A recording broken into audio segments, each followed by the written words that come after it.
జై శ్రీదత్త, జై గురుదత్త. జై శ్రీదత్త, జై గురుదత్త. మొగల్చెర్ల అవధూత శ్రీ దత్తాత్రేయ స్వామి వారి చరిత్ర. కపాల మోక్షం 64వ రోజు శ్రీ స్వామివారు దేహత్యాగం చేశారు కనుక ఇక జరగవలసిన ఏర్పాట్ల గురించి శ్రీధర్రావు గారు శ్రీ స్వామివారి సోదరులు చర్చించుకుంటున్నారు. శ్రీ స్వామివారి ఆఖరి సోదరుడు పద్మయ్య నాయుడుకు శ్రీ స్వామివారు చెప్పిన విధంగా చేద్దామని అందరూ ఒక నిర్ణయానికి వచ్చారు. సమయం రాత్రి 10 గంటలు కావస్తుంది. ఇంతలో ఎవరూ ఊహించని విధంగా ఓ సంఘటన జరిగింది. శ్రీ స్వామివారి శరీరంలో నుంచి ఒక పెద్ద శబ్దం వినపడసాగింది. దూరం నుంచి ఒక మోటార్ సైకిల్ వస్తున్న శబ్దాన్ని పోలి ఉంది. ముందుగా ఎవరూ ఆ శబ్దం శ్రీ స్వామివారి శరీరం నుంచి వస్తున్న సంగతిని పసిగట్టలేదు. ఎవరో మోటార్ సైకిల్ మీద వేస్తున్నారేమో అనే భ్రమలో ఉన్నారు. కానీ 2 నిమిషాల కాలం గడిచేసరికి ఆ శబ్దనాదం ఉద్రిక్తంగా మారింది. అప్పటికి అందరూ తేరుకొని శ్రీ స్వామివారి దేహం వైపు చూశారు.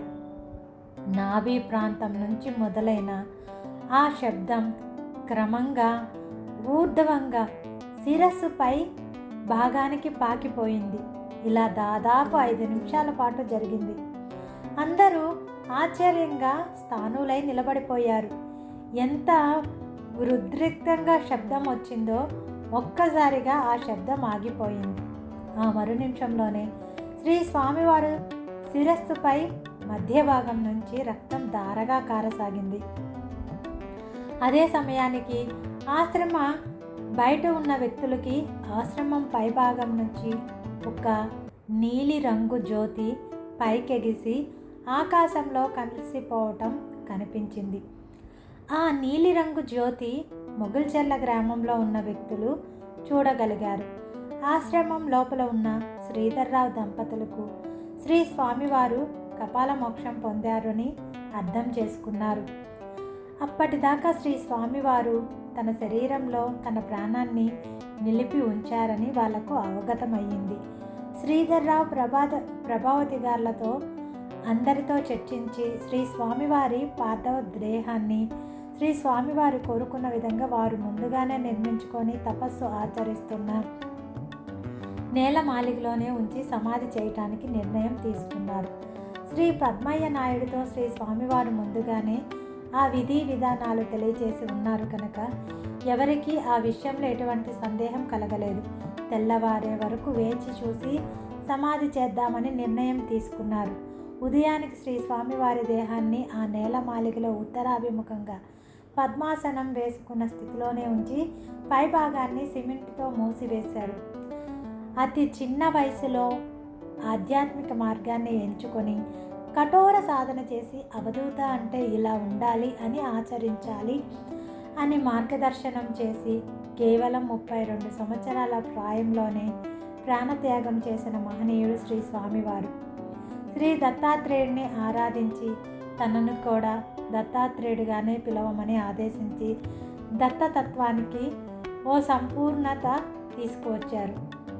మాలకొండ పుణ్యక్షేత్రంలో తపస్సు ఆచరించినందున ఆ లక్ష్మీ నృసింహుడి మీద ఉన్న అపార భక్తి ప్రపత్తుల కారణంగా ఒక్క శనివారం నాడు మాత్రం తన సమాధి దర్శనం వద్దని, మిగతా రోజులలో తనని దర్శించవచ్చని తెలియజేశారు.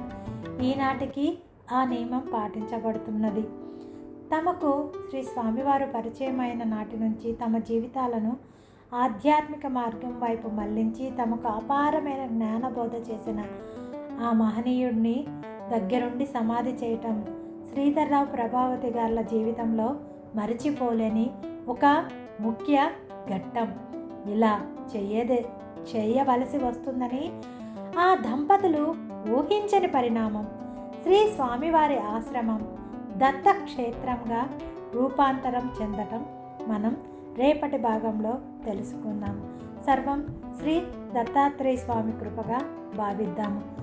మనకు అందజేసినటువంటి పావని నాగేంద్ర ప్రసాద్ గారికి కృతజ్ఞతలతో కూడిన నమస్కారాలు. శ్రీ దత్తాత్రేయ స్వామి మందిరం, మొగల్చెర్ల గ్రామం, లింగసముద్రం మండలం. అన్ని వేళలా స్వామివారిని దర్శించుకునే భాగ్యం కల్పించిన మందిరం వారికి ప్రత్యేకమైన కృతజ్ఞతలు. స్వామివారి అనుగ్రహంతో మన యొక్క గ్రహ పీడ, జాతక పిచాచ బాధలకు నివృత్తి కలుగుతుంది. ఎందరికో ఈ క్షేత్రం విముక్తి కలిగించింది.